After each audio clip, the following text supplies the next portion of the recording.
All right, everybody, let's get together and share some of what you've been thinking about. Um, yeah, this morning's panel was so profound and thought-provoking about the threats we're all under, some places more than others, and also the importance of what we're up to, right? I like Seth's comment about, in answer to that very good question about what do you do when people lie to you? People who are official, people of the President of the United States lying. Like, for example, the ballroom that won't touch the East Wing. What do you do with that? And Seth's point is, well, journalists live rent-free inside the heads of authoritarians, of autocrats, and the cool thing is if anybody doubts the importance of journalism, just think, how do we know all of the things we know about this administration? We know because of reporters who are doing their job.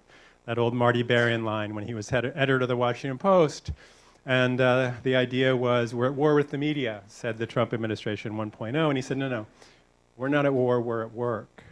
And so we thought with these questions, it'd be helpful to have the conversation at your tables, but also maybe to share some thoughts about A, what you're experiencing, B, what is this big danger, how serious it is, and maybe most useful, what can we all individually, collectively do about it? It might be partly the butterfly effect, right? The notion that one butterfly flaps its wings and that eventually there's a tsunami, right? You start small, you do what you can, and you build.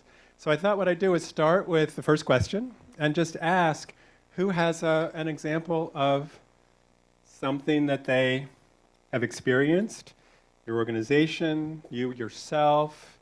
Obviously, we had a very powerful example from Haiti. But what's one thought you have or one moment you'd like to share? Who has one? Nicole. Actually, let me give you the microphone too. Thank you. I was this summer I was at Reuters in the Washington bureau, and I did a story with about the morale among ICE agents. This was early on, and just how things were going. And I did it with two other gentlemen, and I was the only one that got a bunch of hate emails in my inbox, and it just gave me. I had never. Well, actually, I did experience that, but nothing like that. And I was scared because I'm like, what? And my editor was like, did anybody else get this? And then someone in the chat was like, usually they target women like that, just like emails. And so I'm like, okay. And then another instance when I had to, when everything was going on with Dr. Lisa Cook and the Fed Reserve, and I had to reach out to the White House for a comment on that, and just how it was just a 2-paragraph email that I had to send, but the stress of making sure that it was worded correctly, because I think something happened with the journalist at the Washington Post, and they posted their email and all this other stuff, and I was like, I'm just trying to do my work, and so it just makes you afraid of being put out there and targeted. And so I actually signed up for Delete Me because I was like, and I removed all my family on Facebook. I'm just like telling everybody like, okay, don't. I was just so scared. So yeah, That's a powerful example of how it works, right? In subtle ways. It's not just, ripping away the right to publish something, or telling the AP they can't call it the Gulf of Mexico. Got to call it Gulf of America. That kind of thing. It can be subtle and it can be very personal and individual. Who else has one to share? Something that you've done, thought, seen. I'll go in the back and I'll come back to you. Thank you. My name is Sharon, and I used to work at CNN. And after 9/11, there were a lot of letters going to journalists with anthrax. And some of you probably weren't even born yet. But It was a time when to go to work, we had to go through metal detectors. We had to go through these hyperbaric chambers that would check and blow out air in case there was anything on us. And I was thinking, you know, I'm a TV news producer. I'm not getting on a plane. It felt very, very threatening. There were concerns that CNN was being targeted for one of the plane crashes and that another one could still happen. And while this wasn't a blatant attack on press freedom like we're seeing today, you know, it was the media under attack. And even just the fear of an attack puts a chilling effect and impact on what you do.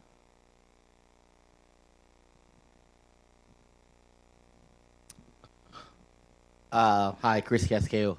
I'm on the next panel. On Friday, March 14th, I interviewed the Philippines ambassador to the U.S., Jose Romualdez, to talk about U.S.-Philippines relations and Philippine President Ferdinand Bongbong Marcos's upcoming visit to the U.S. to talk with President Trump. The next day, I woke up to an email from the government saying that I was terminated for convenience of the U.S. government, pursuant to an executive order from the president titled "The Voice of Radical America," that effectively shut down Voice of America and its parent agency, U.S. Agency for Global Media, and also severely hurt the funding for our partner organizations, Radio Free Asia, Radio Free Europe, and Radio Free Liberty. So it directly affected my life. Is there one more, and then before we turn to the others? Great, thanks for volunteering. Thanks for being brave. My name is Xander Cardona. I'm a student at Northwestern, Illinois, but I also write for the student newspaper. And earlier this month, I was in Humboldt Park just running some errands I had to do. But I also heard that ICE was at the Humboldt Park Health. So I went, and then lo and behold, I saw alderperson Jesse Fuentes in cuffs. I recorded, and I did have some back and forth with Border Patrol at the time. But I contacted the people at my school. I wrote a report on what I saw in collaboration with the two editors. And then, yeah, I posted the article, posted everything that happened. And I was a little discouraged because I am half Puerto Rican, but I'm also half Honduran, and a lot of my family, they immigrated here. And I got actually more backlash from family members than other people, and from both sides. So I was very much questioning, like, not like what I did was kind of right for like a moment, but also just questioning like the mindset some of them have to see that and then just criticize. You know, it is a little discouraging to hear when your family criticizes you more. Thing that got to me the most was they were throwing the fact that like my mom is an immigrant. And they were like, "How would you, like your mom came in the right way? Why would you?" I was like, which is ironic too because one of the people who did criticize me, their mom was undocumented for 20 years. I don't get it, but it is something that happened. It also just shows how things can happen at a big-time policy level, and then people's emotions get stirred up all over in all kinds of complicated ways, and the way you can be in the middle of it when you least expect it, and from perspectives, from vantage points that you might not even have thought of. And I guess one lesson is, if nothing else, we all have to kind of know what we're doing and why we're doing it, to believe in it, and at some level have just a really thick skin, which is of course easier said than done, but it's showing what what these pressures are individually that go way beyond, again, what the FCC does in, the sale of CBS, right? That kind of thing. So let's turn to in a way, the next two questions are related. It's what is the most dangerous aspect of this moment as you see it? What worries you the most? One question is, do you think it's permanent? Do you think we are headed to a dark place because of these attitudes that are shifting, because of the people who are sort of beating the drums against the press? You can't trust the press and all that goes with that. Is it temporary? And what do we do about it? Who has a thought on that first question of how bad this is, if not to put too fine a point on it?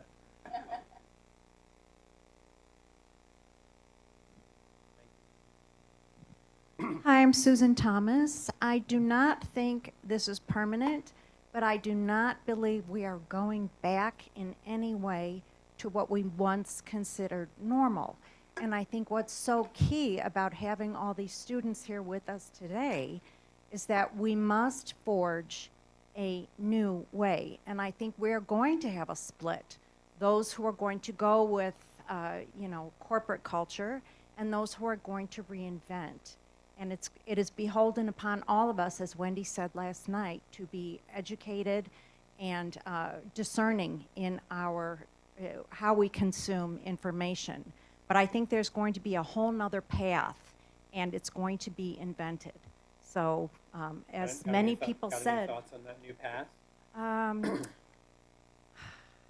Boy, young people, I hand the mic to you. Really, truly, I welcome it. I think we all do. Sophie, introduce yourself. Hi, I'm Sophie. I'm from Lane Tech. And I kind of in a response to that, it's like, I feel like it's very easy. Sorry. I feel like it's really easy for people to turn to ignorance as well. And especially if people start believing that the media isn't being entirely truthful, it would be very detrimental to the art of journalism. Because again, if you're already seeking ignorance, ignorance is bliss. So just having that extra distrust put in between you and media is not gonna end up well, is my thought. I'm with Sophie on this. I think one of the most dangerous parts of all of this, and where we've been led with the notions, the fake notions of fake news, if you want to put it that way, is this growing mistrust. And how to build that back is something that we talk about a lot at Medill and kind of everywhere. I'll come back.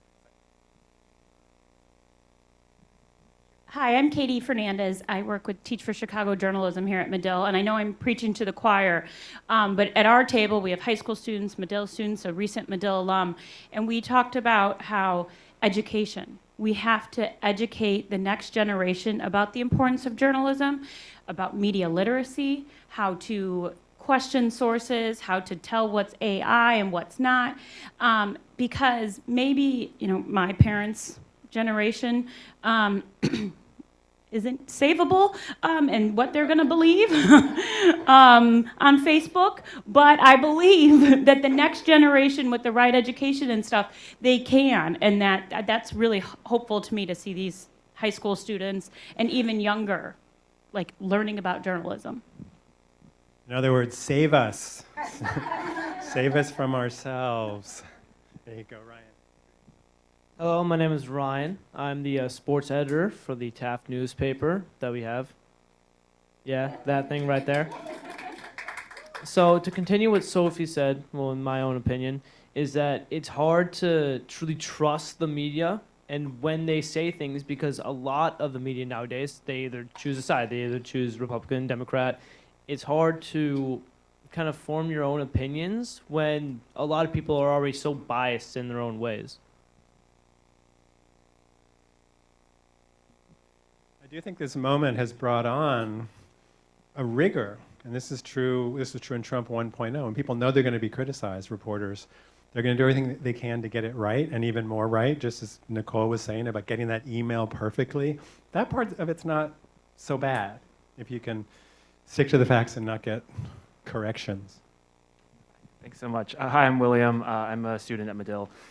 So with regard to the idea of like journalism education that we talked about at our table, two other specific things that we mentioned. One, like it's really important at the collegiate and high school level for educators to prepare journalists for like the real journalism world. Like what are the actual challenges that you're gonna face in the newsroom, not just with regard to like what you're allowed to cover, like what the city's gonna let you cover, the state or the federal government, but also like your own workplace, the burnout, the mental health challenges, because retention and keeping people in the field who want to do journalism is definitely a challenge. Which also brings us into another point we talked about is like a lot of J schools are putting out people who end up going into marketing or into comms, PR, things like that. For those folks, they still need to have that baseline of like, we need to contribute to a ground truth, right, which is the objective of journalism. And a lot of times, like at least in my opinion, what has led us to this point has been a slippery slope of a lot of people who work in PR or marketing. Some of the folks who work down on Orrington Avenue, actually, who don't really buy into the mission of journalism anymore, it seems, even if they were formerly journalists. And so, when it comes to like delaying interviews, denying access, things like that. And so, to me, the important thing that J schools do is that we prepare people, even if they're going to leave the reporting and editing positions, to still maintain that baseline of ethics in a way so that even if they're on the other side, if they're managing interviews, that they're still helping the truth. Thanks, William. Very much appreciate that. Here you go. I'm Hannah Sperling and an editor on Lane Tech's newspaper. And continuing the conversation of the importance of journalism schools and high schools and colleges, panelist Mr. Stern brought up the fact that students in high schools and colleges can help fill voids in news coverage, and especially in smaller towns where keeping up a newspaper isn't economically viable. And I do personally have an instance of this where I spend my summers in northern Wisconsin, which is hyper-Republican, and the top headlines covered there are frequently just the largest deer that have been shot down, the largest caught fish that have been caught, and the results of local lawnmower races. So these newspapers very rarely are brave enough to delve into political issues just because they know they will receive backlash from a town which isn't receiving any information outside of the beliefs that they already hold. However, the student newspaper at the high school nearby was able to start publishing more political opinions that the town ended up having and building up a readership for. So I think it is really important that we are continuing these programs in high schools and colleges, especially in these rural areas. It's not so much of an issue in the city, but where coverage isn't very common, these high schools and colleges can be crucial in getting information out to these communities. What a great thought from Hannah. And the evidence shows that when people know the reporters who are covering them, they tend to believe them. And so going to the city council meeting and the school board meeting, covering a soccer match, soccer game, where people in the community know who you are, that is half the battle right there. Though speaking of soccer and all these Lane Tech people, I have to point out that for the third time in 4 years, Lane Tech has knocked ETHS out of the boys' state tournament. That happened this week. One more question and one more person, and then I'm going to give Julie Pace the final word.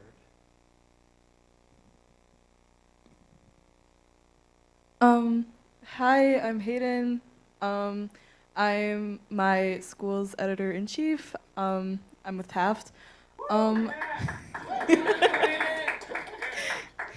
kind of want to just firstly point out the fact that regardless of whether your profession is journalism or reporting, or whether or not you work with your school's newspaper, it is a terrifying thing just to even witness everything that is happening with journalism right now. It's, if anything, really detrimental, not just to the way that we view journalism as a whole, because we see all of this happening and we're like, what does this mean for us? If we see this happening in countries who have such power, then what does that mean? What kind of impression does that put on us? you know? And I also do want to say that it's like, I want to add on to what Hannah was saying earlier. You know, like student-run newspapers are such an important thing. Like not just because, you know, it gives us more of a, you know, like it fills that void, but also you get to see what students think of these, you know, situations and all these events happening, because oftentimes we don't get to see that. We don't get to see that side. We see, you know, we see primarily adults, if anything. We get to see their side of the story. We get to see interviews, you know, with them in it, talking about their experiences, but we don't get to see the younger generations. We don't get to see what they're thinking about. And oftentimes, you know, that's more important because if anything, we're the ones who have to live with this kind of stuff longer than adults do.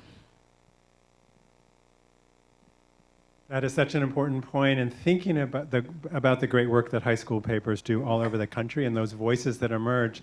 One concrete step can be finding ways to get those voices in the local media where you live. The Evanstonian here tries to get some work in the roundtable, and just yesterday I was working with a student, a Medill student who's a senior, who has a journalism residency, an internship at the Texas Tribune. She has a really complicated story, or really hard to get out story that she's working on that could be awesome if it works out. And one thing I suggested was see what the high school papers in that town have written about this thing, because those voices are real, they're present, and absolutely worth all of us listening to. So thank you for that. And now finally, Julie Pace, the executive editor of the Associated Press, who, you know, every now and then thinks about these issues. But most importantly, an alum of Medill. So I'm very happy to be here. I'll pick up, Peter, maybe two of your questions to close us out. One was the, you know, is this the worst it's ever been? And then, you know, what can we do collectively to try to address this? I mean, I've worked in and around political media pretty much since I graduated from Medill in 2004. And you know, just from a factual standpoint, you know, yes, this is the most challenging environment that I think that we have been in for the press based on the political pressure that we're under in the United States and the public perception, some that were of our own making. So I do think that just from a factual standpoint, yes, this is the most challenging environment. I'll say two things in terms of kind of where we can take it from here. One is, you know, I feel very strongly that when we talk about how we communicate to the public about why this is a dangerous moment, that we have to, particularly those of us in the media industry, we have to take this outside of politics. We can't make this about a particular politician. We can't make it about a political party. We have to make this about the First Amendment. We have to make it about constitutional protections. We have to make it about, as one of my colleagues here at the table said, about really what is America's superpower, which is the First Amendment and the protection that it provides to all Americans, not just to the media.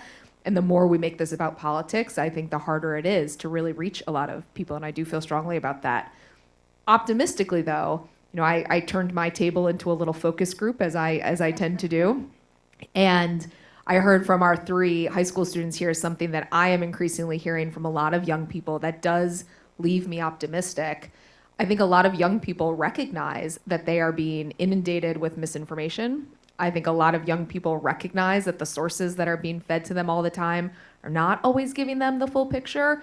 And what they're doing just on their own is they're looking to verify those facts. They're looking to find other sources. And that's something that's starting to happen organically. And that's really amazing, because if people are taking that on and they're going to check reliable sources, they're going to figure out where those reliable sources exist. That is such a huge part of solving this problem. And so I was thrilled to hear that from our three students here. And again, it's a trend that I've been hearing more and more from young people. And it does leave me optimistic.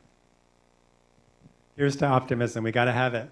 I'm a glass half full person myself, and I do think pendulums tend to swing, and I do think people get upset, and we saw it in the No Kings rally, which, albeit was political, but there is this notion that maybe we need to figure some things out for ourselves, not just do our own research on the internet, but find credible sources. And in this case, in this room, to be those credible sources, because the more you can do that, whether it's writing or producing something for the media or around the kitchen table or, you know, on the playground, the better. You know, peeling people away from their fears, their worries, their predilections. You know, one voice at a time is a great thing.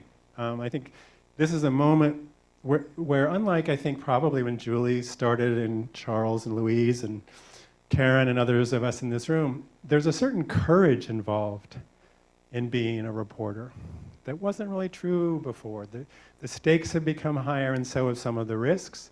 And to the extent that you can weather that, there's hardly a higher calling, I think, at this particular moment. So thanks for all of this. I'm going to let you all go to the, work on the next thing, but appreciate all of those comments.